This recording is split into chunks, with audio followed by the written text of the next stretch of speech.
Hola, ¿qué tal? Qué gusto que se conecta a una sesión más de este curso de El libro de Génesis por parte de la Escuela de Desarrollo Cristiano de la Iglesia Bíblica Torrefuerte.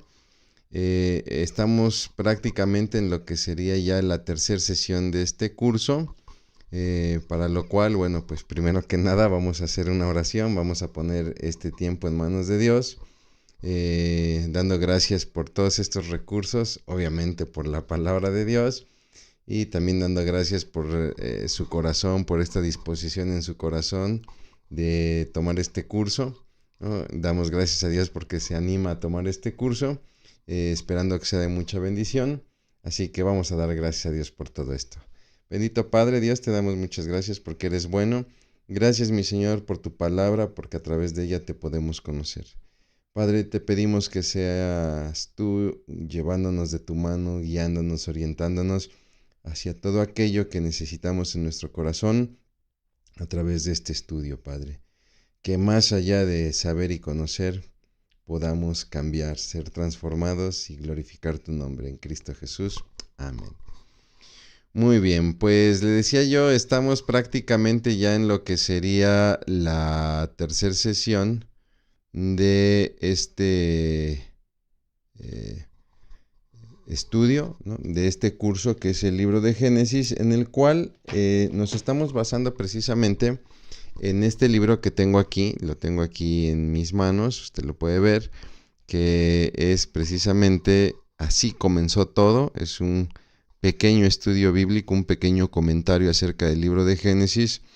El autor es Arturo Collins, ¿no? Quien fuera presidente o vicepresidente más bien ejecutivo de CAM International, que es una organización de corte, si no me equivoco, bautista. Y bueno, pues este gran ministro de Dios, quien fuera misionero, pastor en Estados Unidos y después misionero en Centroamérica, tuvo una actividad muy importante en países como Nicaragua y El Salvador. Es así que él nos presenta este estudio del libro de Génesis, editado por Ediciones Las Américas, donde, bueno, pues de una manera breve pero muy concisa nos comparte lo que sería un estudio y un comentario acerca del libro de Génesis. Estamos entrando en este libro, en este estudio, en el capítulo número 3, donde el autor, perdón, estoy de este lado, donde el autor lo titula como Destrucción y Caos, ¿no? El tema que nos ocupa a nosotros para efectos de nuestro curso, pues sería el diluvio, ¿no? El diluvio en los tiempos de Noé, donde hay un juicio de parte de Dios, un juicio que tiene una razón de ser. Dios no está loco y no va a hacer o tomar decisiones a lo loco. Vamos a ver el castigo, el juicio por parte de Dios en respuesta a algo que dentro de justicia tiene una razón de ser, ¿no? Entonces, bueno, pues vamos a entrar de lleno a lo que sería nuestro estudio, ¿no? ¿Cuáles son las causas del diluvio? Estamos entrando prácticamente al capítulo 6 del Génesis, donde podemos ver este descenso espiritual que se da con la ruptura de la relación entre el hombre y Dios. ¿Por qué? Porque el hombre ha fallado delante de Dios. El hombre tenía una encomienda: puedes comer de todo fruto del árbol, pero no comas del fruto del conocimiento del bien y del mal. Y viene la advertencia: porque si comieras de él, ciertamente morirás. Ojo con este adverbio, ¿no? Ciertamente, este adverbio de modo, ¿no? Ciertamente es una confirmación, es una aseveración afirmativa, ¿no?, de seguridad de que esto va a suceder. Ciertamente, si comes de este fruto vas a morir. Y pese a esta advertencia, bueno, en la sesión pasada veíamos que pues esta advertencia es pasada por alto, ¿no? Y entonces viene la decisión en el hombre de comer del fruto, ante la opción de obedecer a la serpiente o obedecer a Dios. Pues tanto la mujer como el hombre deciden obedecer a la serpiente, es decir, deciden desobedecer a Dios. Y a partir de ahí el hombre va a perder muchas cosas, ¿no? Lo comentábamos la sesión pasada. Es cierto, los ojos son abiertos, como lo dijo la serpiente, pero no para vivir para siempre, como lo prometió la serpiente. Sus ojos son abiertos para conocer el miedo, para conocer la vergüenza, pero lo más terrible de todo es que empiezan a experimentar una fractura en la relación de Dios, donde no son dignos de estar ante la presencia de un Dios que es santo, ¿no? Y aunque esto pudiera sonarnos un poco arrogante, pues qué Dios más arrogante, ¿no? Que no podemos estar delante de Él por su santidad. Es que esa es la naturaleza de Dios, ¿no? Esa es la naturaleza de Dios. Y Dios, dentro de su naturaleza, creó al hombre con el diseño de que pudiera convivir con Él. Pero si el hombre, en sus decisiones, pasa por alto la santidad de Dios, pues la consecuencia es que vive una separación de Dios, y a partir de ahí prácticamente empieza a experimentar lo que es su muerte, ¿no? El hombre no muere inmediatamente en el huerto, es decir, no muere su cuerpo, pero sí viene una muerte que es peor, que es la muerte espiritual, donde ya hay una distancia con respecto a Dios, ya hay un alejamiento de Dios. Y entonces, a partir del capítulo 4, empezamos a ver cómo va creciendo la consecuencia de este distanciamiento, de esta fractura entre la relación Dios-hombre, que al principio era directa, ¿no?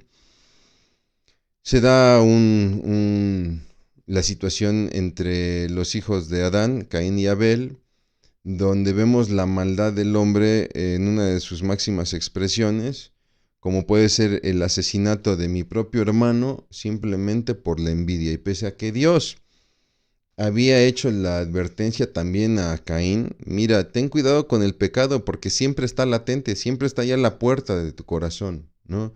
Y si tú lo obedeces, se va a enseñorear de ti, ¿no? Y va a dominar sobre ti y terminarás haciendo cosas que ni te imaginas, ¿no? Pese a esa advertencia, también Caín decide no obedecer a Dios, se entrega hacia este sentimiento de envidia, porque la ofrenda de su hermano sí fue aceptada y la de él no. Y entonces, pues viene el asesinato, un asesinato a traición, donde lo invita a salir al campo y es ahí donde lo mata, ¿no? El capítulo 6 nos habla de que aumenta la población y entonces tenemos que entender que así como se dio esta situación particular en estos dos hermanos, pues al aumentar la población será una situación, si no exactamente igual, sí muy parecida en el aumento de la población, ¿no? Se replicará en muchas familias, ¿no? Viene entonces el aumento de una práctica que ya lo habíamos visto con Lamec, uno de los hijos de Caín, que es la práctica de la poligamia, es decir, de tener más de una esposa, que esto se sale del diseño original de Dios. Si nosotros revisamos el diseño original de Dios ahí en Génesis 2:24, el diseño original de Dios para el matrimonio es que el hombre se llegará a su mujer, no dice a sus mujeres, ¿no? Se llegará a su mujer y los dos serán una sola carne. Entonces, digamos que dentro del diseño original de Dios, en cuanto a la situación del matrimonio, estaba prevista para que fuera monógama. Lamec es este hijo de Caín que decide tomar a dos esposas, ¿no? Y tenemos que entender algo muy importante en la Biblia, ¿no? No por el hecho de que algo aparezca en la Biblia significa que es justificado por la Biblia. La Biblia nos narra la poligamia de Lamec para que podamos ir entendiendo un poco lo que es la desobediencia y la rebelión del hombre, ¿no? Pero en realidad no es algo que justifique, como de repente líderes religiosos han tomado, por ejemplo, a Abraham o a Jacob y establecen, mira, como ellos tuvieron más de dos esposas, entonces sí es lícito tener más de dos mujeres. No, obviamente eso no es el diseño natural de Dios. Es cierto, Abraham, Jacob y muchos otros tuvieron varias esposas ya como parte de una corrupción del pecado, ¿no? Lo que nos dice aquí el pasaje del capítulo 6, precisamente del libro de Génesis, es que los seres humanos, dice, comienzan a multiplicarse, ¿no? Y con esta multiplicación es curioso porque dice que les nacen hijas y entonces los hijos de Dios vieron a las hermosas mujeres. Me gusta mucho cómo lo dice la Nueva Traducción Viviente, ¿no? Y tomaron como esposas a todas las que quisieron. Y eso no fue ordenado por Dios y tampoco va a ser aceptado por Dios, pero esa es la decisión que tomaron estos hombres, ¿no? Nuevamente vemos cómo todo parte de la decisión, ¿no? Nosotros podemos decidir hacer lo que es agradable a Dios o podemos decidir hacer lo que no le agrada a Dios, ¿no? Y entonces nos habla aquí de dos tipos de personas, los hijos de Dios y los hijos de los hombres. Tenemos que entender que cuando la Biblia hace esta distinción, los hijos de Dios se refiere a los descendientes de Set. Mientras que cuando la Biblia habla de los hijos de los hombres, se refiere a los descendientes de Caín, ¿no? Vamos a ver más adelante, voy a hacer un paréntesis en este estudio para que analicemos una postura doctrinal que establece otra interpretación que tendríamos que irnos con mucho cuidado porque nos llevaría a ciertos errores doctrinales, pero lo vamos a ver más adelante, ¿no? Bueno, pero lo que estamos estudiando es que aumenta la población y entonces los hombres empiezan a tomar varias mujeres, ¿no? Y empieza a crecer la maldad. Y entonces viene la respuesta de Dios, ¿no? No tolerará mi espíritu a los hombres durante mucho tiempo o por mucho tiempo, porque solo son carne mortal. O sea, estos hombres solamente deciden para su deleite, ¿no? Es por esto que en el futuro la duración de la vida no pasará de 120 años. Aquí vale la pena explicar, y lo haré con la traducción de la Reina Valera, donde en este versículo 3 dice: no contenderá mi espíritu con el hombre para siempre, porque ciertamente él es carne, ¿no? Mas serán sus días 120 años. Y de repente muchos han interpretado esto como que a partir de ese momento el hombre solamente va a tener un promedio de vida de 120 años. Bueno, no es a lo que se refiere el pasaje bíblico, ¿no? ¿Por qué? Porque todavía estas generaciones que están viviendo, acabamos de estudiar las genealogías en la sesión pasada, ¿no? Todas estas generaciones están viviendo en un promedio de 900 años, ¿no? Y pasará así por mucho más generaciones, ¿no? Y hay quienes dicen, no, lo que pasa es que esto es una sentencia que Dios determina, la cual irá decreciendo, ¿no? Bueno, cuando Dios normalmente determina algo así, tiene efecto al momento, no va con efecto retroactivo, ¿no? ¿A qué se refiere el pasaje? El pasaje no se está refiriendo a una condición del hombre como ser humano en particular, sino se refiere a la generación de ese momento, ¿no? Es decir, mi espíritu no tolerará al hombre porque sus decisiones siempre son en base a sus deleites, en base a su carne, ¿no? Por lo tanto, por eso le digo que me gusta mucho cómo lo trabaja la Nueva Traducción Viviente. La duración de la vida de esta generación no pasará de 120 años, ¿no? Déjeme, le comparto lo que dice la Nueva Versión Internacional. Dice, por eso vivirá solamente 120 años, refiriéndose a esta generación. Y si nosotros hacemos cuentas, sucederán 120 años y entonces vendrá la llegada del diluvio, ¿no? Pasa algo muy curioso también aquí en el pasaje que estamos estudiando, de los primeros 6 versículos de Génesis 6, porque dice, por ejemplo, el versículo 5, el Señor vio la magnitud de la maldad humana en la tierra y que todo lo que la gente pensaba e imaginaba era siempre y totalmente malo. Y entonces viene el versículo 6, donde la Reina Valera dice que Dios se arrepintió de haber creado al hombre, ¿no? Y entonces esto a veces genera un conflicto doctrinal, un conflicto teológico.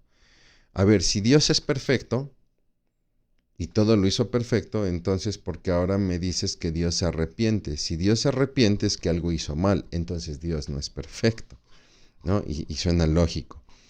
Pero tenemos que entender aquí que los autores bíblicos muchas veces describen a Dios a través de antropomorfismos, es decir, describen a Dios a través de figuras literarias, perdón, no, discúlpeme, el término correcto sería de figuratismos humanos, ¿no? Figuratismos literarios humanos, que se conocen como antropomorfismos. Me explico, porque si no voy a hacer aquí un rollo, ¿no?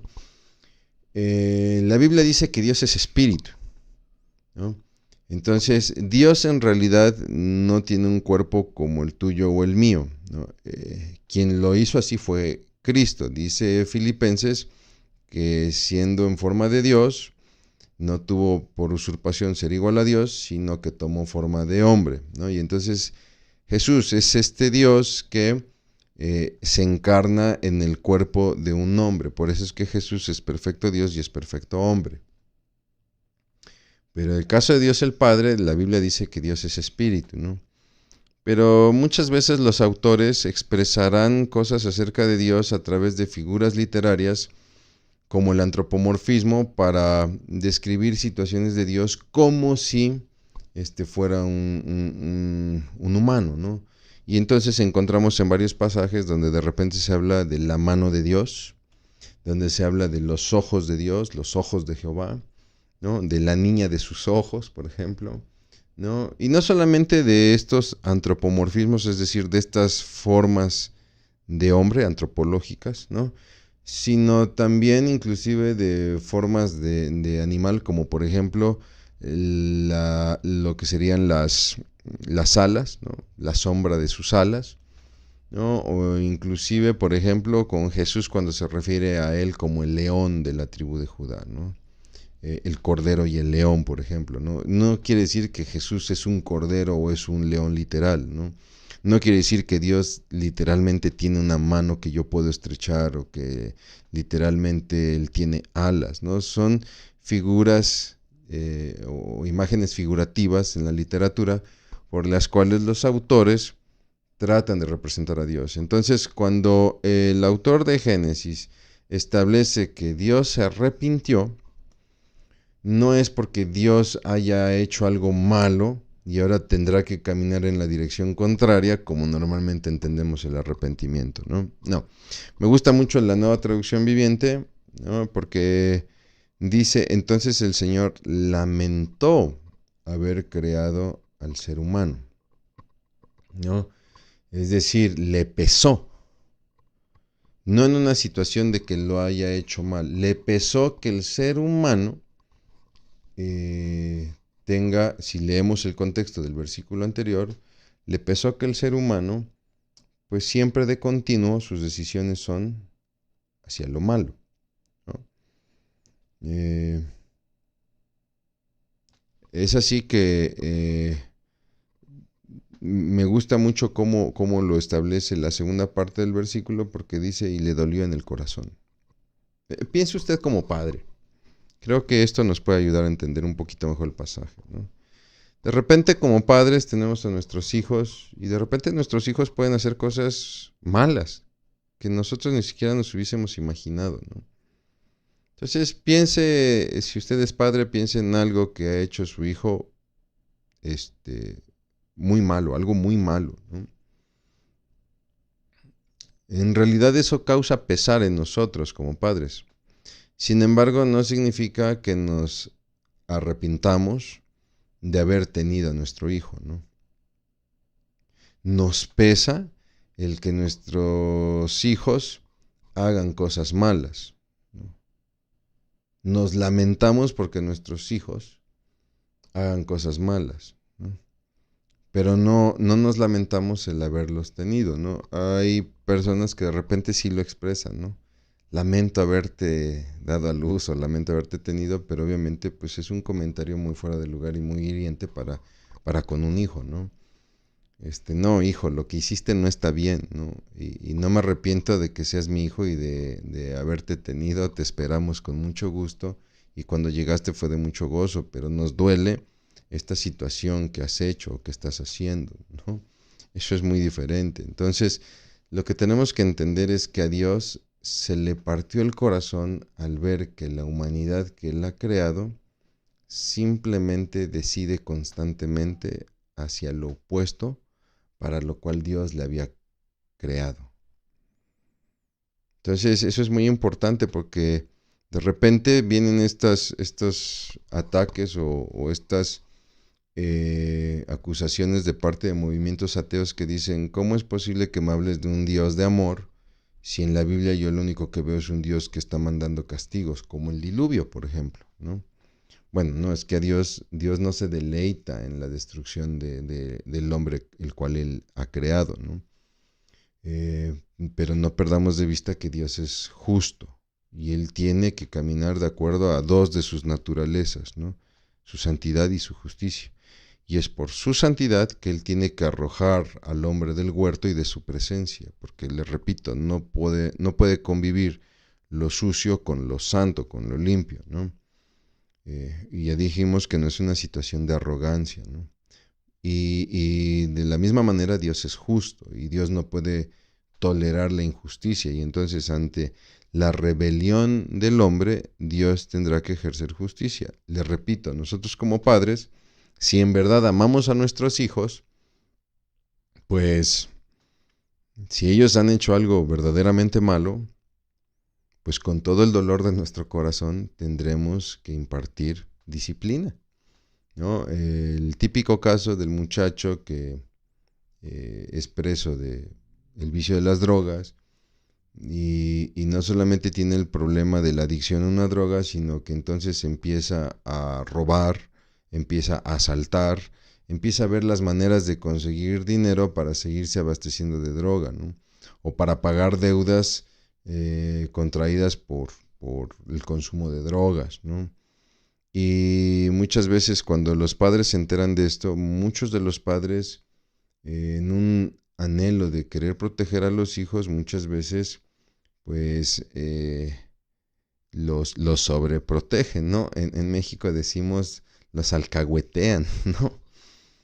Pero si un padre realmente quiere a su hijo, pues inclusive si lo ve necesario, oye, si ya veo que estás asaltando, si ya veo que estás robando, pues el día de mañana vas a matar a alguien, pues sabes que mi hijo, con todo el dolor de mi corazón, tendré que testificar en tu contra y pues a la cárcel, ¿no? O te interno en un centro de rehabilitación que sé que no es fácil, que es muy doloroso y que a mí me va a partir el corazón verte en esa situación, pero será necesaria. Esa es la perspectiva que tenemos que tener, ¿no? Bien, le decía yo acerca de la interpretación de los hijos de Dios frente a los hijos de los hombres, ¿no? Hay que tener mucho cuidado porque hay una interpretación que he escuchado mucho, ¿no? Que hemos escuchado mucho y que sí vale la pena tener consideración y tener cierta reserva, ¿no?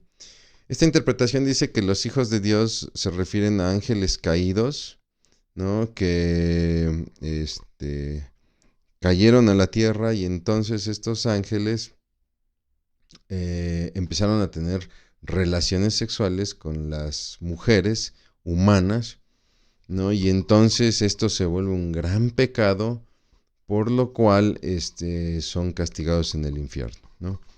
¿De dónde procede esta interpretación? La justificación es que dicen que cuando la Biblia habla de los hijos de Dios siempre se refiere a ángeles, ¿no? Y la otra justificación es que el castigo de estos ángeles que ya están en el infierno no van a ir al infierno como sucede con Satanás, que él está suelto y que en los tiempos apocalípticos irá al infierno, sino que estos ángeles ya están en el infierno. Es por causa de este gran pecado de tener relaciones relaciones sexuales con humanas, ¿no? Y este castigo del infierno se observa en la segunda epístola de Pedro 2:4, ahí tiene usted la cita, y en el versículo 6 de Judas, ¿no? Que solamente tiene un capítulo. Bueno, ante eso tendríamos que presentar una objeción, tendríamos que hacer un ejercicio de apologética, ¿no? Y presentar una objeción. Cuando se nos dice que La Biblia siempre que habla de los hijos de Dios en el Antiguo Testamento, se refiere a los ángeles, en realidad no sucede siempre, ¿no? Solamente sucede en el primer capítulo de Job, cuando se nos narra de esta asamblea celestial, donde dice que Dios está con los hijos de Dios, refiriéndose sí a los ángeles, y que llega Satanás y le pregunta: ¿en dónde has estado? Satanás le responde: vengo de andar por la tierra y rodearla, ¿no? Y otro pasaje estaría en el profeta Ezequiel, donde también habla de los hijos de Dios refiriéndose a los ángeles. Son los dos únicos pasajes donde sucede esto en el Antiguo Testamento. Pero hay muchos otros pasajes donde al hablar de los hijos de Dios, por ejemplo, se refieren al pueblo de Israel, ¿no? No necesariamente a ángeles, ¿no? Y entonces, también hablar de que 2 Pedro 2:4 y Judas 6 son el fundamento para justificar el castigo del infierno por haber tenido relaciones sexuales estos ángeles caídos con las humanas, pues sería forzar un tanto el pasaje, ¿no? Es decir, no hay otro pasaje que lo pueda aclarar, ¿no? Y ante esto, como parte de una hermenéutica bíblica, si un pasaje es dudoso y no hay otro pasaje que lo aclare, entonces no puedo ejercer una conclusión, ¿no? Pero sigamos razonando un poquito más en esto, ¿no? ¿Los ángeles pueden tener relaciones sexuales con los hombres? ¿Es esto posible? Si me dices que los hijos de Dios son ángeles caídos, que empezaron a tener relaciones sexuales con las hijas de los seres humanos, puede suceder esto. Porque cuando nosotros estudiamos la creación en la primera sesión, vimos que Dios creó a los animales y dio la orden que cada uno se reproduzca según su especie, ¿no? Y entendemos lo mismo para el ser humano. Ahí en el capítulo 2 le hablaba yo de el diseño original de Dios para el matrimonio, ¿no? Y entonces no vemos esta opción en la cual pueda haber una reproducción de especies distintas. Usted me puede decir: hermano, hoy en día la genética ha logrado crear o hacer criaturas de distinta especie, de distinta genética. Sí, eso es cierto, pero estamos hablando ya de algo manipulado por el hombre moderno, ¿no? Y el que el hombre moderno lo pueda hacer no significa que sea avalado por Dios. El mandato de Dios es que cada uno se reproduzca según su especie. Entonces esto pone en tela de juicio esta posibilidad de que los ángeles puedan tener relaciones sexuales con los hombres. Se escucha mucho estos testimonios de personas que en sueños fueron visitados por algún demonio y ha tenido relaciones sexuales con la persona, etcétera. Pero en realidad no existe un sustento bíblico para esto, ¿no? Pero vámonos más a fondo, ¿no? Si fuera posible que los ángeles tuvieran relaciones sexuales con los seres humanos, entonces los hijos serían una especie de seres humano divinos. Porque si esto es así, entonces Jesús no es el primogénito. Jesús no sería el primogénito. Alguien diría: sí, porque es el primogénito de entre los muertos, es el primero en resucitar, ¿no? Bueno, si vemos la historia, Eliseo resucitó al hijo de una mujer, ¿no? ¿Cuál es la diferencia entre la resurrección de el hijo de esta mujer, de Sarepta, si no me equivoco, con Eliseo, respecto a la resurrección de Jesús, y que hace que Jesús sea el primogénito entre los muertos, ¿no? Que Jesús es el primero, es el primer ser humano divino que gracias a esta divinidad nos ha redimido a todos nosotros, y todos podemos gozar de la resurrección para vida eterna, no por el hijo de la viuda en Eliseo, sino por Jesús, que gracias a su divinidad es que gozamos de la bendición de la salvación, ¿no? Entonces no entra en juego este concepto del ser humano divino. Vámonos más lejos, ¿no? Si dentro de las genealogías de todo el Antiguo Testamento hubo la posibilidad de que los ángeles tuvieran relaciones con los seres humanos, ¿por qué no están registradas en las genealogías, no? Donde el ángel tal tuvo por esposa a tal mujer y le nacieron tales hijos, ¿no? Y nos llevaría a preguntarnos, a usted y a mí, dentro de mi ascendencia, seré o seré descendiente de algún ángel. No sé si puedo comunicar lo absurdo de esto, ¿no? Y obviamente, si Jesús no es el primogénito, pues esto afecta a la doctrina de la encarnación. ¿Por qué? Porque, si Jesús no es el primer ser divino que nace en forma de hombre, como lo establece el pasaje de Filipenses, aquel que no tuvo por usurpación ser igual a Dios, sino que se hizo siervo tomando forma de hombre, ya antes los ángeles se habían encargado de encarnar seres humanos divinos, pues entonces la doctrina de la encarnación ya no tiene lugar, ¿no? Y tira abajo toda la fe. Pablo establece que el cristianismo no tendría razón de ser si no hay resurrección de Jesús. Pero yo quiero que lo veamos desde una perspectiva de cadena, ¿no? Como eslabones. De nada nos sirve a nosotros como cristianos vivir nuestra fe si Cristo no va a venir. Ahí está el primer eslabón, ¿ok? Si Cristo no va a venir por su iglesia, pues de embalde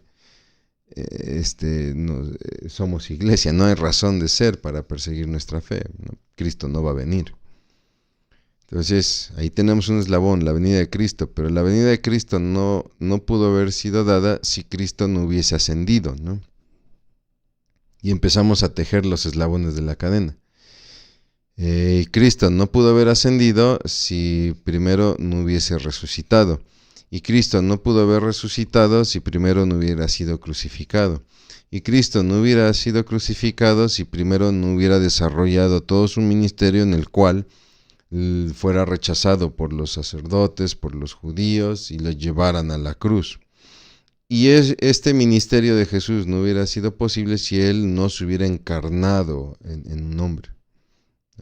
Y entonces, si hablamos de ángeles que pueden tener relaciones con humanos y tiran abajo la doctrina de la encarnación, pues tiran abajo toda la doctrina y entonces caemos en algo que se llama la falacia doctrinal, ¿no? Donde una doctrina no puede contradecir a otra doctrina porque entonces estamos ante un error o un engaño o una manipulación, ¿no? Por eso es que hay que tener mucho cuidado con esta interpretación. Pero bueno, regresando a nuestro tema, Dios ya ha declarado que su espíritu no va a tolerar más, ya no va a tolerar más a los hombres porque su pensamiento es de continuo el mal, porque son carne que siempre deciden hacia los deleites carnales y es una tendencia que no va a cambiar, ¿no? Y entonces, pues Dios establece que en 120 años habrá un juicio y ya no va a conceder otra oportunidad. Dice ahí en el pasaje, a partir del versículo 7, borraré de la faz de la tierra a esta raza humana que he creado. Destruiré a todo ser viviente, a todos los seres humanos, animales, ¿no? A animales grandes y pequeños, a los que corren por el suelo, es decir, a los reptiles y aún hasta las aves del cielo, ¿no? Lamento haberlos creado, me pesa haberlos creado. Note usted, cualquiera diría, ¿y los animalitos qué culpa, no?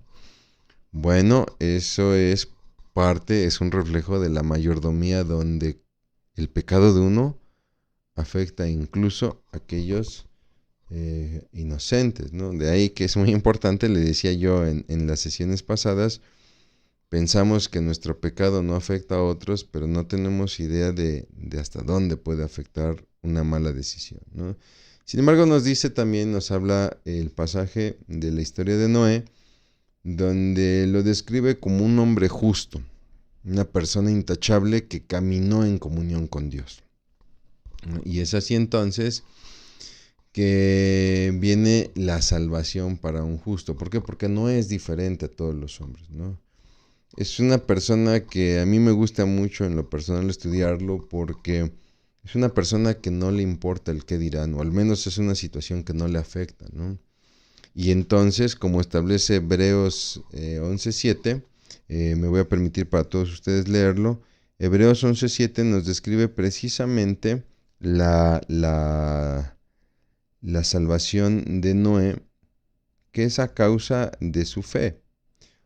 Es importante entender, Noé no fue salvado a causa de la construcción de un arca, Noé no fue salvado a causa de meter animalitos al arca, no, eso fue la consecuencia de algo que sí salvó a Noé, y fue la fe en Dios, ¿no? Entonces dice ahí el versículo 7 del capítulo 11 de Hebreos: fue por la fe que Noé construyó un barco grande para salvar a su familia del diluvio en obediencia a Dios. Lo que salvó a Noé no fue el construir el arca, fue el creerle a Dios, quien le advirtió de cosas que nunca antes habían sucedido. Por su fe, Noé condenó al resto del mundo y recibió la justicia que viene por la fe. Muy importante, ¿no? Y es muy hermoso porque vemos a un Dios que le confía sus planes, los planes de un juicio, y entonces le ordena construir esta arca. En versiones tradicionales viene con las medidas de la época, los codos. Si nosotros tomamos el codo bajo el estándar de 45 centímetros, pues más o menos las medidas se las estoy compartiendo aquí. Las medidas del arca pues sería de 138 metros de largo por 23 de ancho, y tendría una altura de unos 14 metros, ¿no? Estamos hablando de alrededor de 5 pisos, ¿no? De un edificio de 4 o 5 pisos, ¿no? Y bueno, pues Dios le ordena ahí meter 2 animales de cada especie para preservar estas especies animales. Y uno va a decir, oye, pues no, que iba a destruir a todos los animales, pero vemos a un Dios que ya se mueve a misericordia. Ok, decido salvar a un justo, pero obviamente no me llevaría a una situación como en el plan original, ¿no? No puede estar el hombre solo, ¿no? Y entonces meterá animalitos para la preservación de las especies animales, pero también necesitará 7 parejas de animalitos que le servirán para 2 cosas muy importantes. Una de ellas es para alimentarse él y su familia, y la otra es para que ofrezca sacrificios, ¿no? Qué importante es en nuestra vida, sí, suplir nuestras necesidades, pero también buscar a Dios, ¿no? Y entonces, dentro de la misericordia de Dios, Dios decide salvar a Noé. Dios entiende que no es bueno que el hombre esté solo, y entonces decide salvarlo junto con su esposa y también con sus hijos, y de hecho hasta con las esposas de sus hijos, ¿no? Porque entiende el gran golpe que sería para Noé el perderlo, ¿no? Tan solo hay que verlo con Job, ¿no? Cuando vemos la pérdida de la vida de los hijos de Job, es un golpe terrible, ¿no? Y la esposa que se le revela, etcétera, ¿no? Noten cómo Dios en su misericordia muchas veces es bueno, inclusive para quienes no lo merecen, simplemente por la gracia para con quien sí lo merece, ¿no? Pues ingresan al arca 7 días antes del diluvio. ¿Se imagina usted? Si ya de por sí, si lo vemos con los ojos de los hombres de la época, qué ridículo es este hombre que está construyendo un barco. Porque él dice que Dios le reveló que va a caer agua del cielo, y la Biblia dice que nunca había llovido, entonces ellos no conocían la lluvia, ¿no? Y entonces, pues, este hombre dice que Dios le dijo que va a caer agua del cielo y que va a inundar todo, ¿no? Y pues ahí está el loco haciendo su barco, ¿no? No solamente eso, ¿no? Imagínense, termina el barco y entonces mete a los animales. Este cuate está loco, está metiendo animales al barco. Y se mete él y ahí están 7 días. ¿Se imagina usted por ahí del 4.º día? No, ya bájate de ahí, no seas ridículo, no está pasando nada, ¿no? Sin embargo, le repito, para mí no es un personaje muy interesante porque no le afecta el qué dirán, y es un hombre que obedece por fe. Y entonces es un hombre que hizo conforme a todo lo que Dios le manda, ¿no? Y de esta manera es que tenemos que entender no solamente estos 7 días donde Noé estuvo en el arca, sino también donde por 120 años, a partir de que Dios estableció la vida de esta generación no pasará de 120 años, Dios le revela los planes a Noé y Noé empieza a predicar de Dios. Es como una especie de primer evangelismo, si lo quiere ver así, ¿no? Esto nos lo describe 2 de Pedro 2.5. Voy a compartir con ustedes el pasaje. 2 de Pedro 2.5 dice así: Dios tampoco perdonó al mundo antiguo. Aparte de Noé y a los otros 7 miembros de su familia, Noé advirtió al mundo del justo juicio de Dios. Ahí vemos a un Noé predicando, ¿no? Por eso Dios lo protegió cuando destruyó con un gran diluvio el mundo de los que vivían sin Dios, ¿no? Dios muestra su misericordia no quitando a Noé del juicio, sino capacitándolo para poder pasar por el juicio sin ser afectado como los demás, ¿no? Entonces, ojo, porque muchas veces nosotros oramos porque no nos sucedan las cosas. Y el cristianismo no se trata de que no nos sucedan las cosas, de que no suframos, como muchos lo quieren vender. No, el cristianismo se trata de que aún en medio de las adversidades podamos sentirnos acompañados por Dios y podamos ser equipados espiritualmente de parte de Dios para poder pasar por encima de las adversidades, ¿no? Y entonces llega el diluvio, comienza algo que la generación no había visto. En verdad empieza a caer agua del cielo a los 7 días después de que no entra en el arca, y ahí pues prácticamente empieza el juicio, ¿no? Yo me atrevo a decir que en realidad el juicio empieza cuando Noé entra en el arca, ¿no? Noé entra en el arca y ya ahí podremos decir que está corriendo el juicio de Dios. Simplemente hay un tiempo en el cual no se ve el juicio en su máximo esplendor, si me permite usted la expresión, ¿no? Y bueno, aquí yo le comparto esta idea que quiero aclarar, es una mera especulación, ¿okay? Yo creo que estos 7 días en los cuales Noé entró en el arca fueron unos 7 días en los cuales Dios esperó para ver si alguno más se quisiera arrepentir, ¿no? Es decir, si yo veo que de repente Noé sí construyó un arca de 138 metros por 23, con 14 metros de alto, y no solamente eso, sino que veo que en verdad metió a tantos animales, pues parece ser que esto pues puede ser algo serio, ¿no? Y entonces yo me pude ver acercado a Noé y, a ver, Noé, platícame más de este Dios, ¿no? ¿Qué pasa con esto que dices que se va a caer el cielo en agua? O sea, que no lo entiendo, pero a ver, explícame, ¿no? Ya que puedo verte en un barco terminado, ¿no?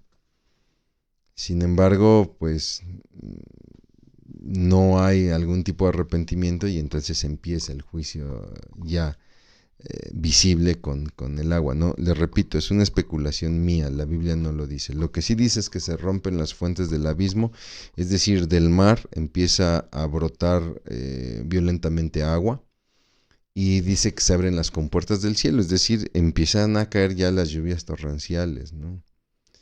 Y es curioso porque dice que es Dios quien cierra la puerta del arca. Y esto es muy significativo porque esto quiere decir que ya es demasiado tarde. Ya no son estos 7 días en los que quizá yo podría haber sospechado y acercarme con Noé y preguntar X o Y situación. Ya para este momento la puerta ha sido cerrada, ¿no? Y vendrá una lluvia de 40 días con sus respectivas noches, donde habrá una inundación 7 metros por encima de la cima de los montes, ¿no? Y esta inundación tardará 150 días. Y entonces vemos la ejecución del juicio, donde nos dice la palabra que murió toda carne, ¿no? Le comparto a usted una cronología del diluvio, porque la Biblia más adelante nos comparte una cronología del diluvio, donde nos dice que las lluvias comenzaron en el día 17 del segundo mes, que en el calendario hebreo que tenemos acá, pues sería el mes de Iyar, que en nuestro calendario sería algo así como entre abril y mayo, ¿no?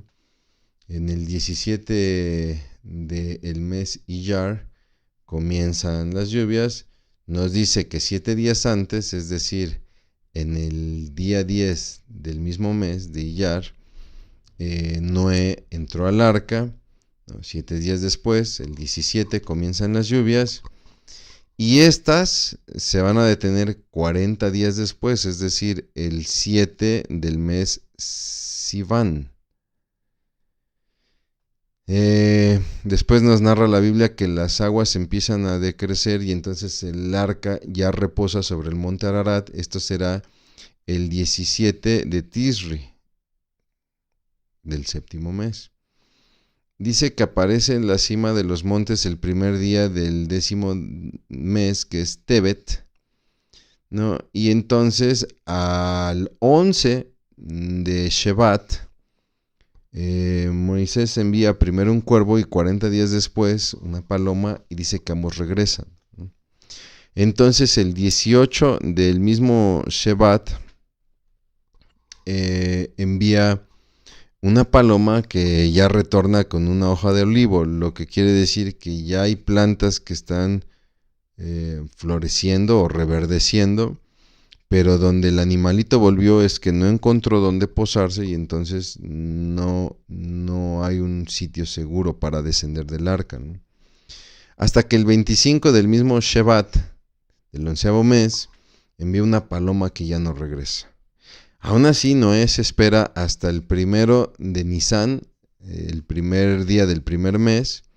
Se va a esperar todo este tiempo para que el primer día de Nisan descienda del arca. Bueno, más bien dicho, perdón, ya Noé empieza a ver tierra seca y va a esperar hasta el 27 de Iyar para salir ahora sí del arca. O sea, pasó todo un año con 17 días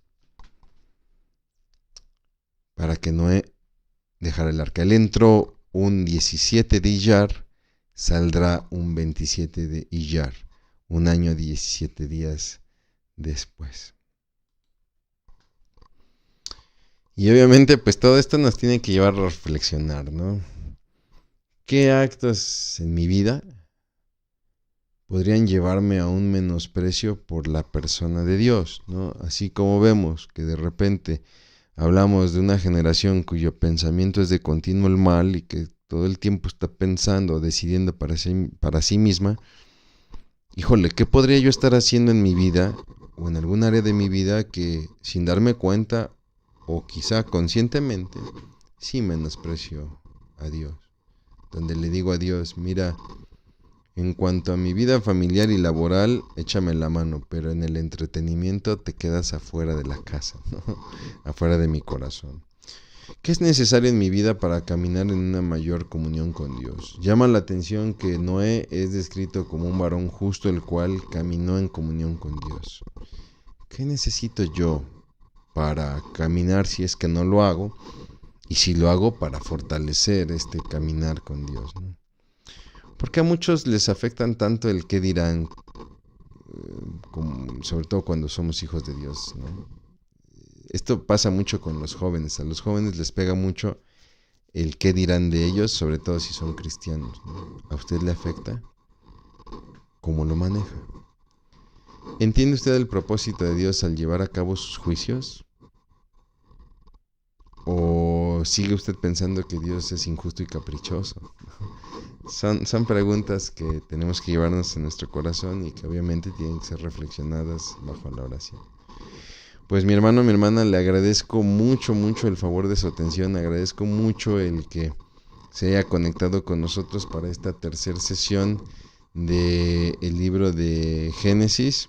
Los esperamos próximamente para la cuarta sesión. Por favor, no deje de leer el libro de Génesis, no deje de repasar los apuntes, de repasar todo este material de apoyo que le estamos ofreciendo, ¿no? Y siga usted, por favor, estableciendo esta relación sólida, esta relación personal con Dios. Dios le bendiga mucho, le damos muchas gracias.